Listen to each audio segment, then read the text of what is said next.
الله وبركاته.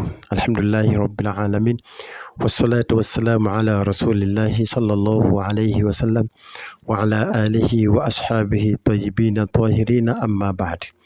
Watukufu wa Kiislamu, baada ya kumshukuru Allah jalla jalaluhu na kuzitaka rehema na amani zimwendee bwana mtume Muhammad sallallahu alayhi wasallam, ikiwa bado tunaendelea kuelimishana elimu mbalimbali na kufundishana mambo mbalimbali yanayohusu dini yetu ya Kiislamu. Na leo kwa uwezo wa Allah subhanahu wa ta'ala, si ujanja wangu, nitatafsiri ndoto ya mtu ambaye alinipigia simu juzi mmoja katika watu kwamba shekhe, mimi naota kama naswalisha msikitini na watu nyuma wananifuata. Nini tafsiri ya ndoto hii?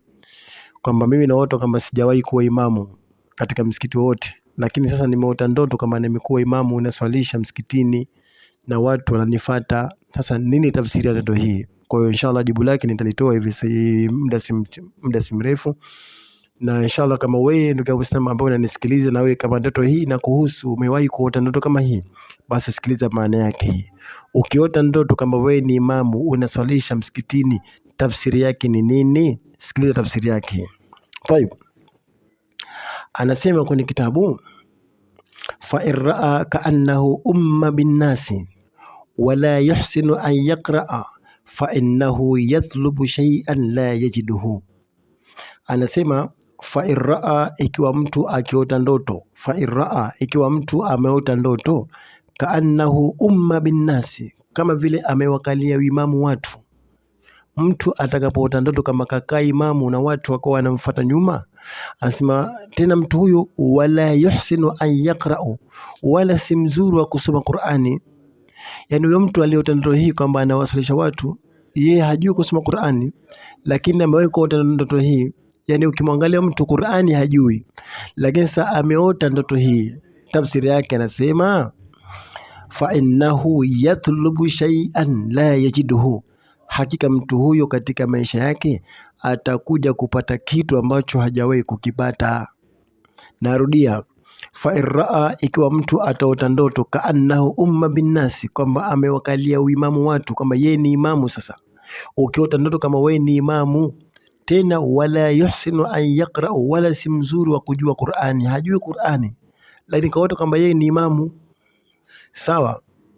Akasema tafsiri yake, asema fa innahu yatlubu shay'an la yajiduhu, hakika mtu huyo atakuja kupata kitu ambacho hajawahi kukipata katika maisha yake. Kwa mtu yoyote atakapokuwa ameota ndoto kwamba yeye anawaswalisha watu hali ya kuwa hajui Qur'ani, si mzuri wa Qur'ani, maana yake mtu huyo yatlubu shay'an, atakuja kupata kitu baadaye, la yajiduhu, kitu ambacho hakuwahi kukipata huko nyuma.